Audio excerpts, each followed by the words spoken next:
Bon, je recommence la vidéo du bingo parce que je me suis fait refuser, il était trop long. Alors, je le solutionnerai pas au complet, mais je vais vous montrer la démarche globale pour ce problème-là. Donc, ici, on va regarder comment on peut aborder un problème comme ça. Le nombre de cartes de bingo que je n'ai devant en moyenne par personne varie de façon cyclée. Donc là, on est au courant qu'on va avoir un cycle. Puis, pour les 8 premiers jours, le nombre varie selon la table de valeurs suivante. OK, on regarde, on voit qu'on a une façon cyclique d'aborder le problème. Donc, ça va être utile de se faire un graphique. Pour ça, il faut établir nos variables.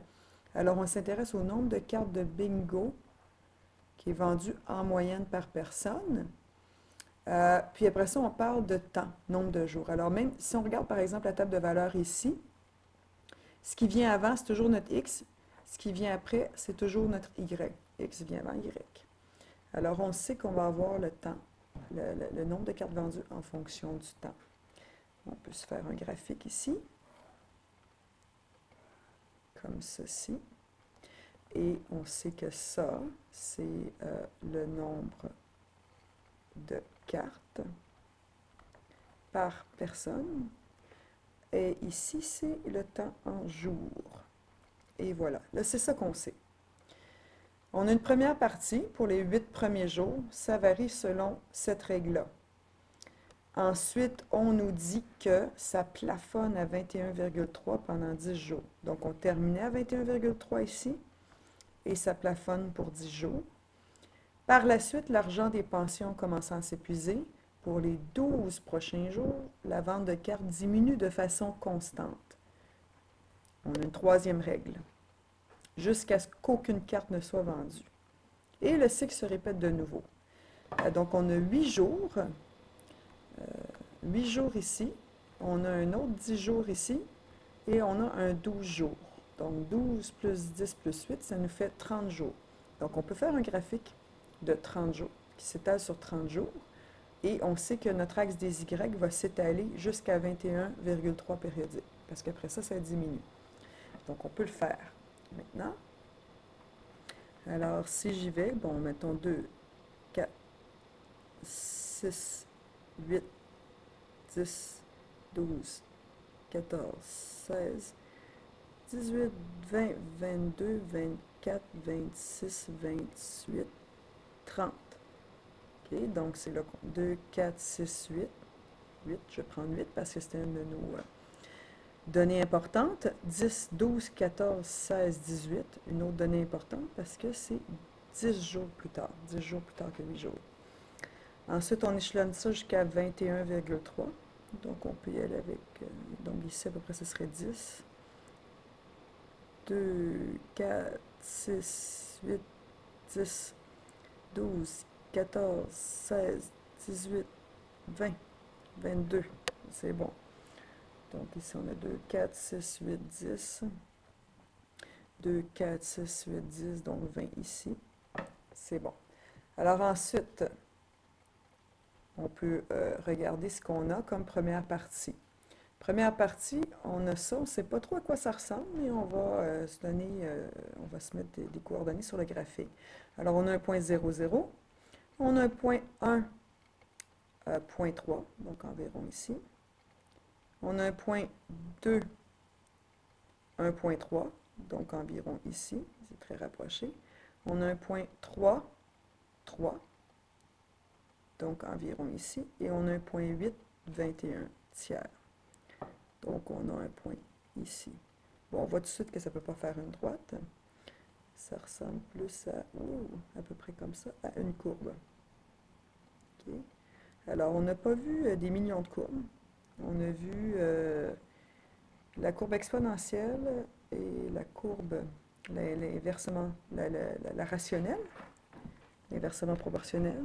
Et on a vu aussi la degré 2. Et ça ressemble plus à une degré 2 parce que on n'a pas vu encore l'exponentielle qui était 0, 0. Puis, l'inversement proportionnel, bien, clairement, ici, plus on augmente, plus ça augmente. Donc, ça ne peut pas être inversement proportionnel.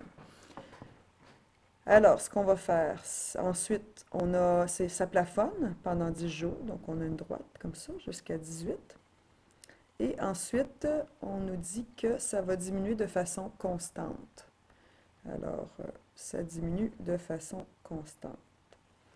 Tiens, ici, je vais la faire jaune pour qu'on identifie bien les trois parties. On a trois parties. Et c'est un cycle qui dure 30 jours. Et on revient à chaque fois. Donc, le nombre de cartes par personne qui est vendu augmente de façon assez drastique dans les premiers jours, plafonne et après ça baisse de façon drastique. Et ça va avec l'argent des pensions. Le prix unitaire des cartes, donc ici c'est le nombre de cartes vendues, le prix de chaque carte, si c'est inférieur à 4, chaque prix vaut ça, cette expression algébrique-là en dollars. Et si c'est plus de 4, c'est ça que ça vaut. À quoi on s'intéresse? On s'intéresse au prix moyen par personne. Donc, le prix fois le nombre de cartes nous donnerait le prix moyen par personne au 156e et 178,3125e jour. Puis, on veut savoir par une expression algébrique le facteur d'augmentation du prix moyen. Donc, si on s'intéresse à un facteur d'augmentation, il va falloir diviser notre plus gros prix par le plus petit. Donc, il faut les connaître, ces prix-là. Pour les connaître, il faut savoir combien de cartes en moyenne sont vendues par personne au 156e jour et combien de cartes au 178,3125. Dans les fonctions cycliques, on a appris, on a vu ça, ça va à chaque 30 jours. 30 jours revient 60, revient 90, etc. Donc, on va s'intéresser à combien il y a de cycles de 30 jours avec 156. Si on divise, ça nous donne 5,2 cycles. Donc, on a 5 cycles complets. Ça nous amène 5 fois 30 à 150 jours. Il nous reste combien? Il nous reste 6 jours. Donc, notre point 2, ça équivaut à 6 jours. Si on regarde ça sur notre graphique, on a 8, on a 6 ici, comme ça ici, comme ça ici. Ça équivaut à un peu plus de 10. On ne sait pas encore combien.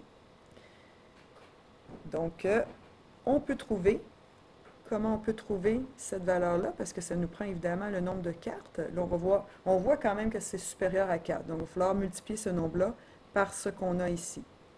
Pour trouver ce nombre-là, il faut la règle. On a ici probablement une degré 2. Donc, un des trucs, c'est que si vous regardez votre table des valeurs, je saute de 1, je saute de 1, je saute de 1. À chaque fois que je saute de 1 ici, je saute de 0,3 périodique. Ici, je saute de 1. Et ici, je saute de 2,6 périodique. Ça ne marche pas, ça ne peut pas être une degré 1. Si j'y vais avec une deuxième fois, je saute ici de 0,3 à 1, je saute de 0,6 périodique. Oh, pardon, ici c'est 1,6 périodique. Et de 1 à 1,6, je saute de 0,6 périodique. Donc, on voit que la deuxième fois, mon taux de variation est le même. Donc, ça devrait nous confirmer qu'on a bien une degré 2. On va le faire. Avec la règle, ça va nous confirmer après. Y, si Y vaut 0,3, on va prendre le premier. A, X vaut 1. 1 au carré 1 fois A égale 0,3, soit 1 tiers. On va confirmer avec une deuxième valeur. Mettons qu'on prend cette valeur-ci. Alors, on a le Y qui vaut 3, notre A qui est censé valoir 1 tiers. 3 au carré. 3 fois 3, 9. 9 divisé par 3, 3. 3 égale bien 3, vrai. On a confirmé qu'on a bien une degré 2. Notre formule est donc Y égale 1 tiers X carré. Il suffit maintenant de remplacer notre X, qui vaut 6. On avait trouvé tantôt notre 6. Donc, on remplace notre X par 6 et on va obtenir 6 au carré 36 divisé par 3, 12. Ça a de l'allure. Donc, c'est environ 12 qu'on a. Évidemment, le graphique n'est pas parfait, mais on voit que ça tourne autour de 12. Une première valeur, donc ce 12-là, il va falloir le multiplier par le prix unitaire. ici, pas celui-là, celui-là c'est inférieur à 4. Inférieur à 4, donc plus, on va le multiplier par celui-là, ce prix-là. Et ça va nous donner le prix moyen par personne.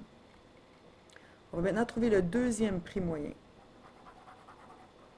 Pour ça, on s'intéresse à notre deuxième, 178,3125 jours. On va encore le diviser par 30 jours pour savoir le nombre de cycles. Alors, si on le divise, ça nous donne 5,94375. Et là, je vais prendre une méthode différente. Alors, on y va, 30, 30, 30, puis après ça, on a 0,94375 dans notre cycle. Donc, on va se situer près de 30, fort probablement. 0,94375, on le multiplie par 30, et ça nous donne 28,3125. Ça a de l'allure. On a un 28,3125 ici à peu près. 28,3125, et ça nous donne environ 3, 4, là. On ne sait pas trop. Comment on fait pour le trouver? Ça nous prend la règle de notre droite. Il y a quelques façons de le faire. Je vais vous en montrer une. Il y a toujours, évidemment, le classique. On a ici le point 18,21,3 périodique. Et on a ici le point 30,0.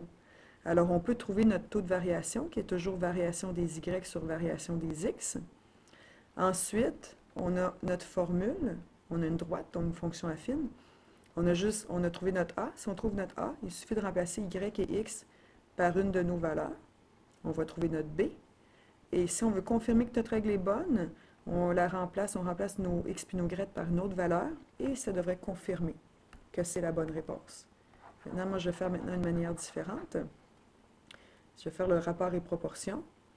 Alors, je dois bouger ici de 18 à 30, je dois bouger de 12 vers la droite, et je dois descendre de 21,3. Donc, je bouge de 12 ici, et je descends de 21,3 périodique. Si je veux me rendre à 28,3125, alors je me rends à 28,3125. Je vais prendre une autre flèche, celle-ci.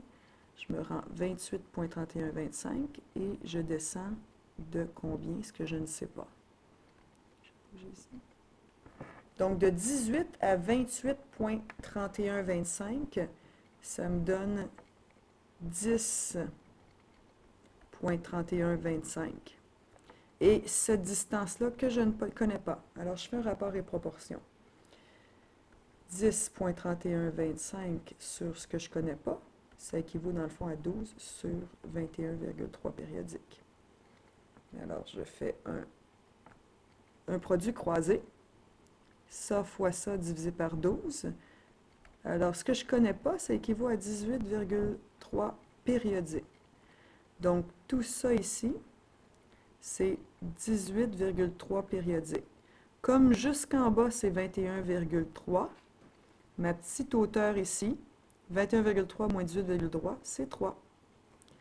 Donc, une fois que j'ai 3 ici, alors j'ai mes deux valeurs. Ici, j'ai 12 et maintenant j'ai 3. 3, je peux le multiplier, c'est inférieur à 4, donc je peux le multiplier par la valeur ici que j'ai en haut. Et ensuite, la plus grosse valeur, qui va être nécessairement celle-là qui est multipliée par 12, j'ai juste à la diviser par celle-là qui était multipliée par 3. Et je vais avoir mon facteur d'augmentation. C'est QFD, ouf!